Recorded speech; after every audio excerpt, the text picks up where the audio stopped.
Ya. Kenapa kita harus nonton film ini, Mas? Boleh menceritakan? Dan kalau aku pribadi ya, aku bener-bener ngerasain ya, ini kita lahir dari Medan, besar di Medan, kita punya komunitas stand up Indo Medan besar. Aku sama Lolo lahir dari satu komunitas yang sama.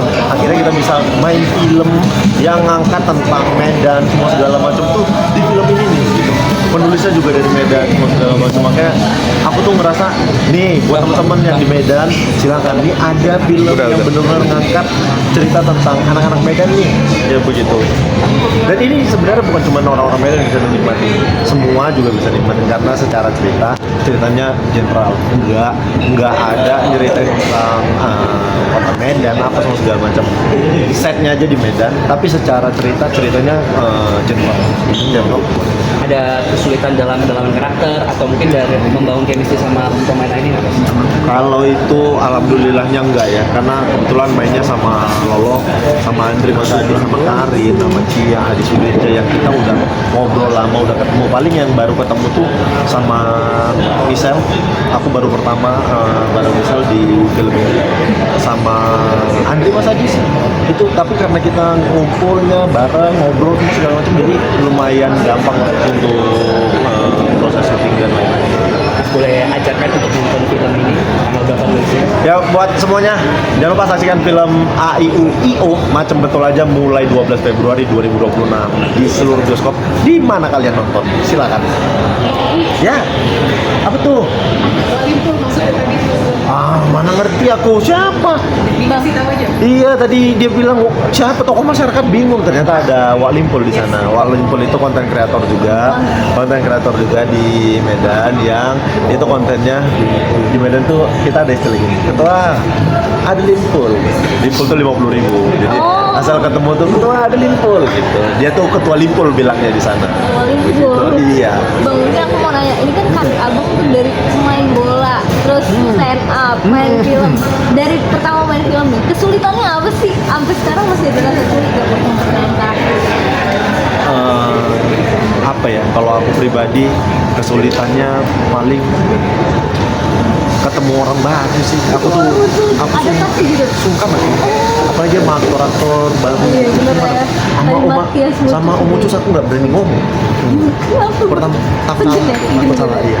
Aku sampai detik ini sama siapapun kalau misalnya ketemu ada pertunjukan film terus baru ketemu aktor-aktor baru gitu, nggak berani ngomong. Aku benar-benar diem ngeliatin dia gimana nih.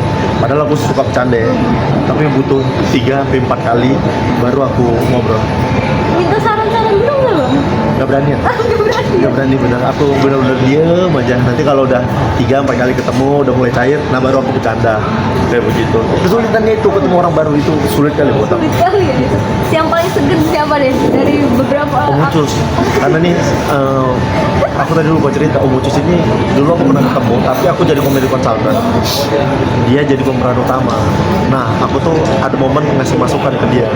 Dia tuh ternyata udah ngobrol sama sutradara, ngebecandain aku. Jadi pas aku datang, Om Mucus ngomong gini, apa? Udah bagus itu tadi, gak usah. Aku langsung, hilang darahku. Aku gak berani ngomong. Mulai dari situ aku, ternyata habis itu dia datangin sutradara, dia bilang, takut dia sama aku gitu. Dia ternyata ngebecandain aku sama sutradara. Tapi ada rasa, dibentak Om Mucus aku gitu. Makanya waktu ketemu di sini lagi tuh aku gak berani ngomong. Diam. Mauki berawal dari atlet ya, mungkin atlet terus sekarang jadi public figure, pemain film. Belajarnya di mana sih, Bang? Gak ada belajar. Otodidak. Kayaknya stand up yang bikin aku jadi kayak begini. Karena di stand up ya, kita semua tahu bahwasannya stand up itu harus nulis, stand up itu public speaking, stand up itu harus acting, stand up itu harus breaking semua segala macam. Kayaknya stand up yang membantu aku bisa kayak gini. Berarti ada yang lain. Dari mulai pas jadi kiper itu atau Dari mulai aku gabung di komunitas stand up itu. Kalau dulu waktu masih jadi kiper emang suka aja jadi badut tongkrongan gitu. Habis itu masuk stand up, aku baru tahu bahwasannya stand up kayak gini. Ternyata kita harus acting, bikin materi, nulis semua segala macam. Jadi itu ngebantu aku ketika dikasih peran di film. Aku tuh tahu ini terjemahinnya seperti ini. Sama kayak bawain materi stand up aja sih. Tapi turning point di awal kayak gue mau coba main film itu awalnya gimana sih bang? Nggak ada. Nggak ada. Nggak ada, diajak aja. Oh diajak. Diajak aja. Ada film pertamaku itu Warkop DKI Reborn 3. Itu diajakin, aku casting, terus karakternya dapat. Udah mulai dari situ aku kayak, oh ternyata kayak gini ya main film. Udah setelah itu aku imperfect series yang lumayan panjang waktu itu. Udah dari situ tuh mulai ada yang ngajakin. Tapi Nggak ada. tapi 2026 ini makin selektif nggak bang kalau milih film? Apa gas aja itu? Ada tawaran? Ya pajak. Apa aja? Pajak. Selama karakternya cocok, buatku oke nih gitu. Oh, Rezeki. Medan gini ya bang, nyaman ya? Aku tuh lebih rezeki. Nanti kalau udah nggak dikasih rezeki lagi susah. Tapi emang punya mimpi buat main film atau Nggak ada. Bahkan untuk jadi stand up comedian aja nggak ada. Orang emang saya dari kecil benar-benar dibentuk jadi atlet. Dari kecil, dari SD bangun pagi disuruh latihan sama orang tua semua segala macam tuh nggak ada tuh. Belum, tidak pernah sedikit pun ada kepikiran entertain, nggak pernah sedikit pun. tapi semua otodidaknya ya? Otodidak semuanya. Belajar di lapangan. Oke, 1-2 tahun lah stand up comedian kayak jadi andalan lagi gitu. Sebagian temen dari perfilman gitu banyak yang mengandalkan selain jadi pemain juga jadi komedi konsultan gitu. Seperti apa melihat teman? Ya aku seneng stand up berkembang baik sekali. Sekarang bisa jadi bagian film juga terutama. Tapi ya itu balik lagi aku kasih tau bahwasannya ya stand up itu seperti itu. Kita nulis, kita bikin premis, kita bikin setup, kita bikin punchline tuh hampir sama film. Film juga seperti itu, ada premis, ada setupnya, ada plot twistnya kayak begitu. Jadi kayaknya itu yang bikin komika tuh jauh lebih gampang adaptasi untuk masuk ke dunia film. 2025 kalau nggak ada berapa film gitu total? Banyak banget kayaknya. ya. Bahkan ini 2024 ya, filmnya syutingnya baru tayang di 2020. Pengen juga kayak apa Ernest gitu, jadi selain di depan juga di belakang layar. Mungkin punya mimpi nggak Pak? Aku punya mimpi cerita pengen bahas tentang sepak bola Indonesia, tapi kayaknya nantilah ya. ada kepikiran pengen bikin sesuatu tentang sepak bola Indonesia, tapi kayaknya nantilah. Aku ya sekarang sambil belajar bang, nggak ada ilmuku bang kesana bang, jadi udah belajar aja dulu. Sudah dimulai mungkin satu paragraf aja. Enggak ya, nanti ya nggak bang, udah ini aja dulu bang. Aku ngapalin skrip aja dulu bang, takut salah soalnya. Belum ada. Tapi efek terbesar Bang Wi keberhasilan lewat adalah itu jadi pemimpin efek terbesar kepada diri Bang Wi sendiri apa?